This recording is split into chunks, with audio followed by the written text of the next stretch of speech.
I want to talk about climbing out of rock bottom.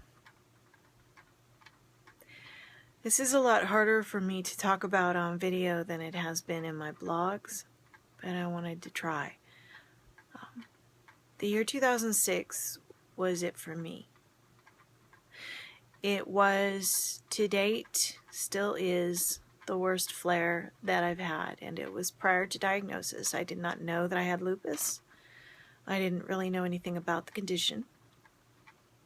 I didn't know any of what I was dealing with. I didn't know why I was off my feet. I knew that I had low back problems.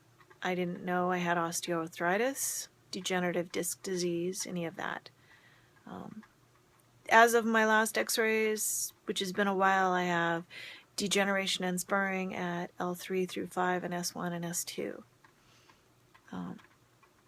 So that's on top of SI joint injury and sciatic nerve injury and several other things. And when you have injuries like that and you have an autoimmune disease like I do, well, when it flares, it will kind of latch its teeth into that and make it worse. That's where all the inflammation ends up. So that year,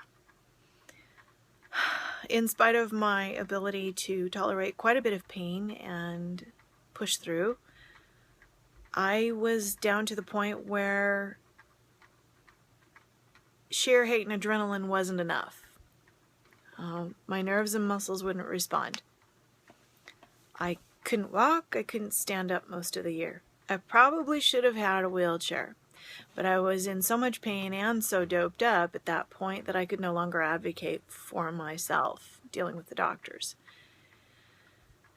I knew that from previous incidents, a Kenalog injection would have gotten me back on my feet, but the medical group I had at that point refused to do that. They refused to treat me.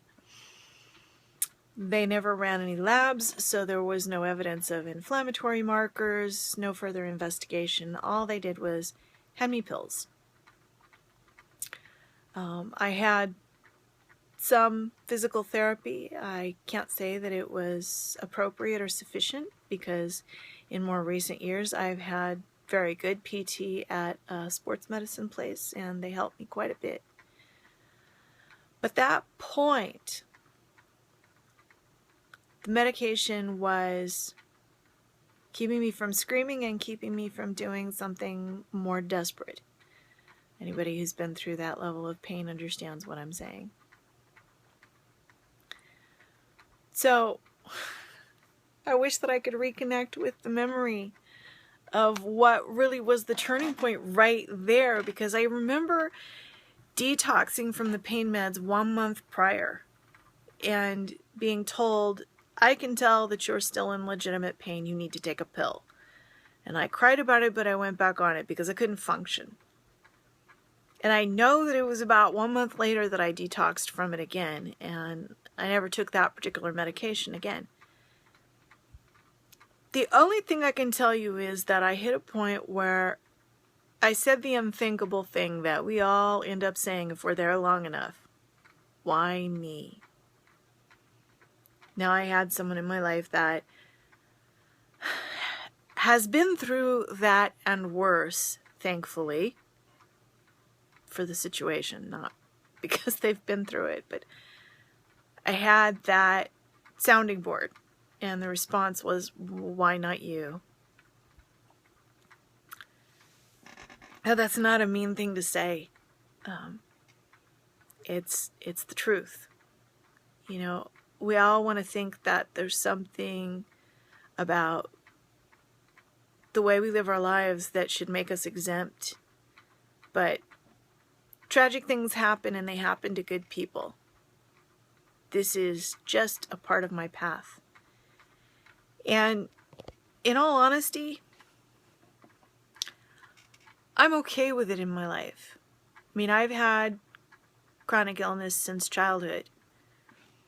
A lot of lupus patients talk about, I just want to go back to the way things were before. I just want my old life back. Well, honestly, I don't really have that. I mean, I've had pain my whole life. I don't know what it's like to actually be pain-free. that's just not an experience that I've had. I've had less pain. I've had better days. I've had a time in my life where I was stronger and more capable of processing it than where I'm at now, or where I've been before, like 2006. But pain-free? No. This is just what life is for me. What I can tell you about that rock bottom place, that mental pit, is getting out of it is it's about making a choice. I don't want to be here anymore. I don't want my life to be like this, because I really thought then that was all there was. That was it. I wasn't going to be able to ever take care of myself again. And I had plans to hike the Half Dome Trail in Yosemite when I turned 40. And just before that, I got really sick. And so in the process, I let go of all of that, because of that, I can't walk. So obviously I can't hike. So that part of my life is over and gone. I really let go of all of it. I was in hopelessness. So the reason that I am doing what I am doing now is because my experience has more value if I can help somebody else. If I can let other people know that, no, that's not where you have to stay.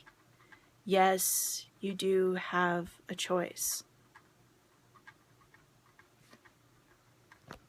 Helping someone else out of that, that's everything.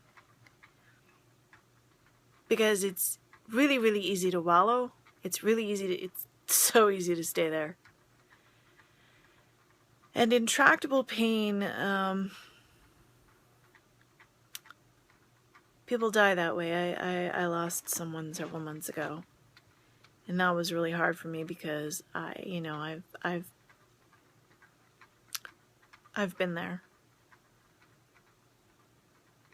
And so that was a very sad event in my life.